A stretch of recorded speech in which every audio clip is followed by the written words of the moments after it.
MAGA Mike Johnson is losing control of the House of Representatives in the most spectacular fashion, and even Fox News can't spin this disaster anymore. We're watching a speaker who has completely lost the confidence of his own caucus. Republicans are openly defying him on major policy votes. GOP lawmakers are publicly rebelling against his leadership. And Mike Johnson's response to all of this chaos? He's fleeing Washington. He shut down the House and sent everyone home rather than dealing with the crisis he created. This is an unprecedented collapse of leadership, and I'm going to walk you through exactly what's happening, why even Fox News is turning on MAGA Mike, and why this signals that the Republican Party is in complete disarray. But real quick, before we get into this, let's be honest, you can't really trust mainstream media anymore. That's why we built the National Brief Network to bring you real stories, real context, and no corporate spin. If you want to stay ahead of the headlines, please subscribe to our channel because you might think you are but aren't. Your subscription actually matters here. All right, let's get into this absolute disaster. Mike Johnson stood in front of cameras this week and tried to claim that everything is fine. He actually said, "We've had one of the most productive Congresses in the history." But while he's saying that, his own caucus is openly revolting against him. 4 Republican lawmakers just went against GOP leadership and signed onto a Democrat-led discharge petition to force a vote on extending Affordable Care Act subsidies. Think about what that means for a second. Democratic leader Hakeem Jeffries completely outplayed Mike Johnson. Jeffries got 4 Republicans to join with Democrats to reach the 218 signatures needed to force a floor vote. That means there are enough votes to bring the ACA subsidy extension to the floor over the Speaker's objection. Mike Johnson has lost control of his caucus so badly that members of his own party are working with Democrats to bypass him entirely. And how did MAGA Mike respond to this rebellion? He shut down the House and sent everyone home. Rather than allowing the vote to happen, rather than dealing with the fact that his own members are defying him, he just gavelled out and declared everyone's on vacation until January. 22 to 24 million Americans are facing uncertainty about their health care subsidies. There are enough votes to extend those subsidies for 3 years and help people afford health insurance. But Mike Johnson would rather shut down Congress entirely than allow a vote. And the timing of this shutdown is incredibly suspicious. He sent everyone home the day before the Epstein files are supposed to be released. MAGA Mike is making sure no Republican lawmakers are in Washington when potentially damaging documents become public. Now here's where it gets really interesting. Even Fox News can't defend this anymore. The hosts on Fox, the network that usually does backflips to defend Republicans, are openly saying that Mike Johnson has lost control. One Fox host said, "Mike Johnson completely lost control of his caucus this morning. He had a 4-person rebellion.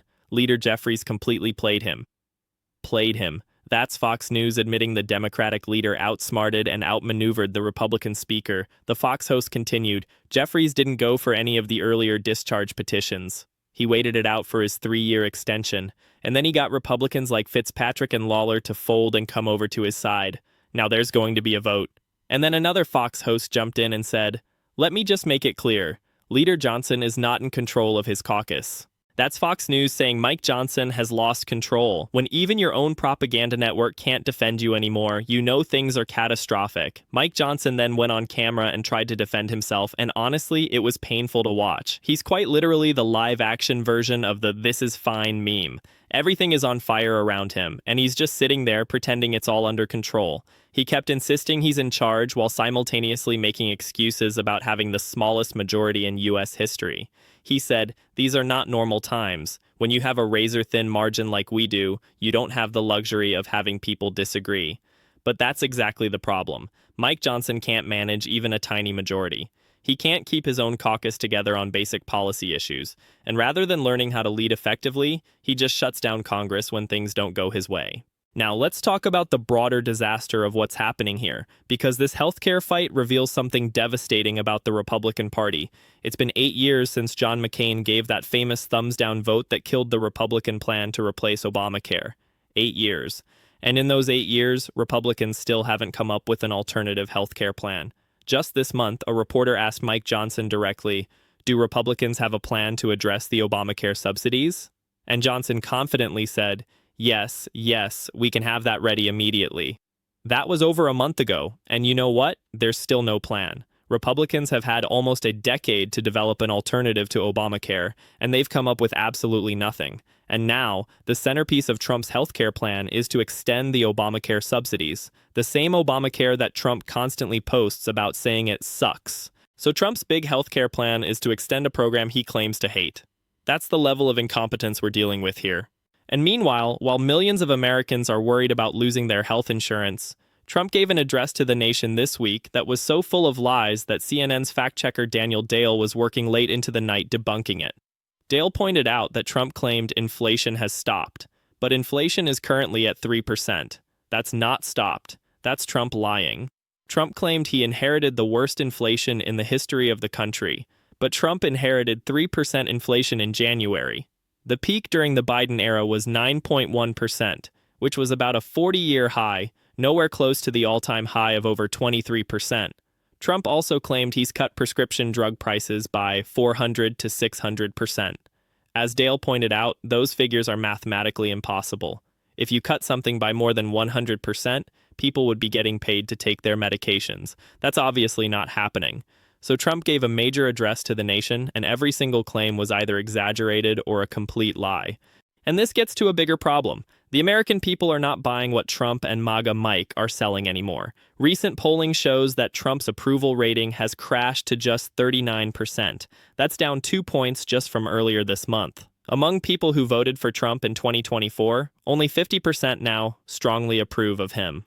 Back in March, that number was 66%.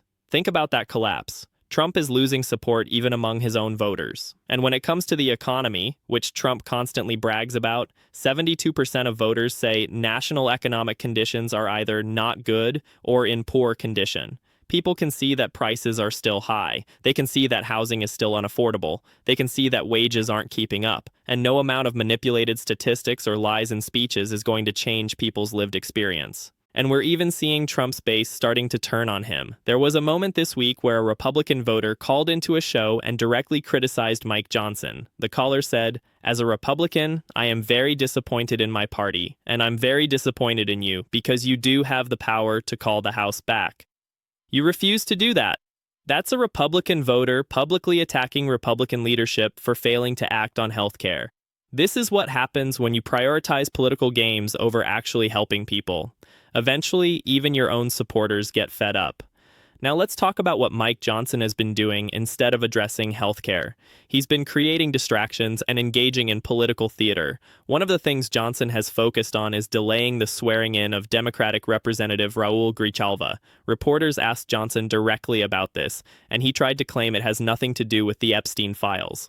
But the timing is incredibly suspicious. Johnson delayed swearing in a Democratic member right before the Epstein files are supposed to be released. He then shut down the entire House and sent everyone home the day before the files are supposed to become public. If this has nothing to do with the Epstein files, why all the maneuvering around the exact timing of when those files are supposed to drop? Johnson stood there and tried to deflect by saying, all of the files were in the possession of the Biden-Harris Department of Justice for 4 years. They could have released them. But that's not the point. The point is that right now, under the Trump administration, these files are supposed to be released. And right now, Mike Johnson is doing everything possible to either delay that release or make sure Republican lawmakers aren't in Washington when it happens. Johnson claimed, everybody in Congress is for maximum transparency of the Epstein files. But if everyone is for maximum transparency, why are there reportedly over 1,000 government personnel working on redactions? Why is the Justice Department racing to redact portions of the files? Why did Johnson shut down Congress the day before the release? Those don't sound like the actions of people who want maximum transparency. Those sound like the actions of people who are terrified of what might become public and are doing everything possible to hide it. Now, the healthcare issue is particularly devastating for Republicans because it's not some abstract policy debate. This affects real people's lives. A Democratic representative stood up and said, a constituent in my district is going to be paying more for health insurance than he does for his mortgage. Think about that. Health insurance costing more than someone's mortgage payment. That's the crisis we're facing. And this representative said directly to Mike Johnson, do you have the courage to vote or are you going to run and hide? And Mike Johnson chose to run and hide. He shut down the House rather than allowing a vote.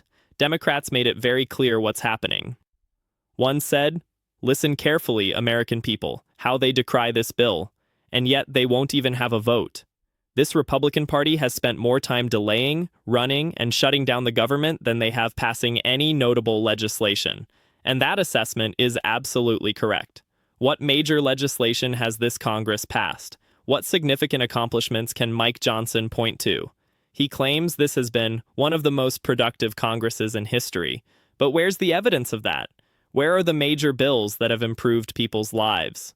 The Republican Party right now is helmed by what observers are calling a woefully incompetent administration. And the American people are very aware of this fact. That's why Trump's approval is at 39%. That's why even Trump voters are expressing disappointment. That's why Republican callers are criticizing Republican leadership on air. People can see that this is not effective governance. This is chaos. This is a party that can't even agree on basic policy priorities within its own caucus. And here's what makes all of this even more absurd. While Mike Johnson is claiming he's had one of the most productive Congresses in history, his own caucus members are openly defying him on major votes. While Trump is giving speeches full of lies, his approval rating is dropping. While the administration claims the economy is great, 72% of voters say economic conditions are poor. There's a complete disconnect between what Republican leaders are saying and what's actually happening. And people aren't buying it anymore. Even Fox News, the network that exists largely to defend Republicans, can't spin this disaster into something positive. When Fox hosts are openly saying Mike Johnson has lost control of his caucus, you know the situation is dire. So where does this leave us? We have a House Speaker who has lost the confidence of his own party. We have Republican lawmakers openly working with Democrats to bypass their own leadership. We have Mike Johnson shutting down Congress rather than allowing votes that would help millions of Americans. We have an administration giving speeches filled with false information while approval ratings crater. We have a party that has had 8 years to develop a healthcare alternative and still has nothing. And we have leadership that would rather create distractions and flee Washington than actually govern. This is not a party that's ready to lead America into any kind of golden age. This is a party in complete disarray. This is leadership that has catastrophically failed, and the American people can see it. Make sure you're subscribed to National Brief Network because we're going to keep tracking this ongoing disaster. We're going to keep documenting how Republican leadership continues to fail the American people. We're going to keep holding them accountable for shutting down Congress rather than helping people afford health care. Because this matters. This affects real people. This affects the 22 to 24 million Americans who are worried about losing their health insurance subsidies. This affects voters who are watching their party leadership collapse in real time. This affects everyone who believed Republicans would actually govern effectively if given power. And what we're seeing is that they can't. They can't keep their own caucus together. They can't pass meaningful legislation. They can't even come up with a healthcare plan after 8 years. Share this video with everyone you know because people need to see what's really happening in Washington. MAGA Mike Johnson is fleeing the Capitol rather than leading. His own party is abandoning him on major votes. Even Fox News is admitting he's lost control, and millions of Americans are being left without healthcare certainty because Republican leadership would rather play political games than actually help people. This is the state of the Republican Party right now. This is the leadership crisis we're witnessing, and it's only going to get worse from here. Stay tuned.